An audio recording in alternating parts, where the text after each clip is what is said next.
Absolute 117 అంటే 88 కాదు, ఖచ్చితంగా ఫిగర్ ఏదైతుందో 151 క్రాస్ అయినా ఆశ్చర్యం లేదు. కాంగ్రెస్ కాంగ్రెస్ పొటెన్షియల్ క్యాండిడేట్ వచ్చిండ్రు, కొన్ని క్యారెక్టర్ ఉన్న క్యాండిడేట్ వచ్చిండ్రు. తెలుగుదేశం ఆపర్చునిటీ లేక పవన్ కళ్యాణ్ గారు అడిగినారు వీక్ క్యాండిడేట్కు. కొన్ని పేర్లు చెప్పదలుచుకోవాలి, బాగుండదు, వాళ్ళు నాకు ఫ్రెండ్స్. పవన్ కళ్యాణ్ గారు ఆ టికెట్ పట్టుబడతారు, అక్కడ వస్తే ఆ ఓడిపోయే ఛాన్స్ ఉంది. సీట్లు రెండునే నాకు తెలుసున్నాయి, నా ఫ్రెండ్స్కి.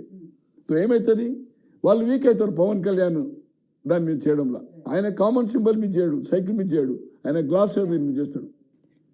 చేయొచ్చు, ఆయన అనుకుంటే చేయొచ్చు, కానీ ఆయనకు రికగ్నిషన్ రావాలి కదా పార్టీకి. ఆయన సింబల్ వేరే ఉంటుంది. తర్వాత వీక్ క్యాండిడేట్ టీడీపీ ఓటు అంతా ఏదైతుందో రేపు వస్తే పవన్ కళ్యాణ్ వస్తే మళ్ళీ అతనే సిట్టింగ్ ఎమ్మెల్యేకి టికెట్ ఇస్తారు, అతనికి ఓడియాలని టీడీపీ క్యాడర్కి ఉంటుంది.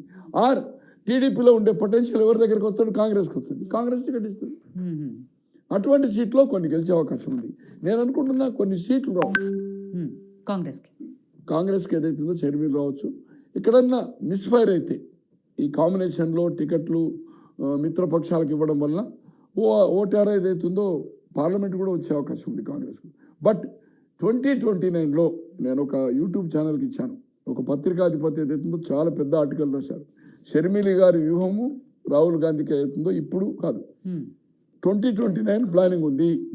ఇప్పుడు తెలుగుదేశం అధికారంలో ఉండే 5 ఏళ్ళు ఏం చేయలేకపోయింది, ఆంధ్రకు స్పెషల్ స్టాటస్ మళ్ళీ ఇప్పుడు వస్తుంది అనుకోండి. జగన్మోహన్ రెడ్డి గారు చేయలే. ఈ 2 ప్రాంతీయ పార్టీలు ఇది 2 సార్లు అది ఒకసారి అయినప్పుడు ఆటోమేటిక్గా కాంగ్రెస్ వస్తే స్పెషల్ స్టాటస్ వచ్చి మనకు కొన్ని వాళ్ళు ఇచ్చిన హామీలు, కాంగ్రెస్ కూడా ఈ ఎలక్షన్ కాకుండా నెక్స్ట్ ఎలక్షన్ ఇది 3వసారి మోడీ గారు అయినాక ఇంప్రూవ్ అయ్యే ఛాన్స్ ఉంది. కాంగ్రెస్ చాలా ఇంప్రూవ్ అవుతుంది. ఇది 2029కు ఇంప్రూవ్ అయినప్పుడు ఏదైతుందో ఖచ్చితంగా ఆంధ్రప్రదేశ్లో రేపు రాబోయే రోజుల్లో బీజేపీ అండ్ కాంగ్రెస్ ఉంటుంది. ప్రాంతీయ పార్టీలు అనేది ఇది లాస్ట్ అని నేను అనుకుంటున్నా.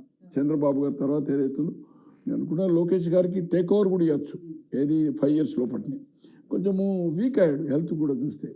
ఇంకా 5 ఏళ్ళు పనిచేయాలంటే యాక్టివ్గా రోజు 12-14 గంటలు పనిచేయాలంటే కూడా కొంచెం హెల్త్ సహకరించే అవకాశం లేదు. సో అతని హెల్త్ పాయింట్ ఆఫ్ వ్యూ ఏదైతుందో ఈ will be the retire and take over ఆటోమేటిక్గా.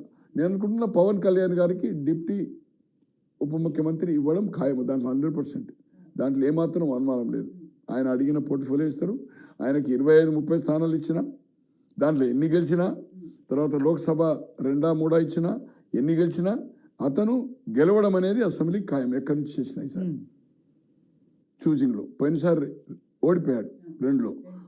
చిరంజీవి గారు 1 ఓడిపోయాడు సొంత జిల్లాలో, తిరుపతిలో గెలిచాడు. ఇతను ఈసారి ఏదైతుందో ఖచ్చితంగా 1 చేస్తాడు, అది 1 గెలిచే అవకాశం ఉంది. అతను డిప్టీ ఉప ముఖ్యమంత్రి అవుతాడు. ఏ పరిస్థితుల్లో కూడా టీడీపీ అండ్ పవన్ కళ్యాణ్ కాంబినేషన్లో అధికారం రావడం అనేది ఖాయం, దాంట్లో అనుమానం లేదు.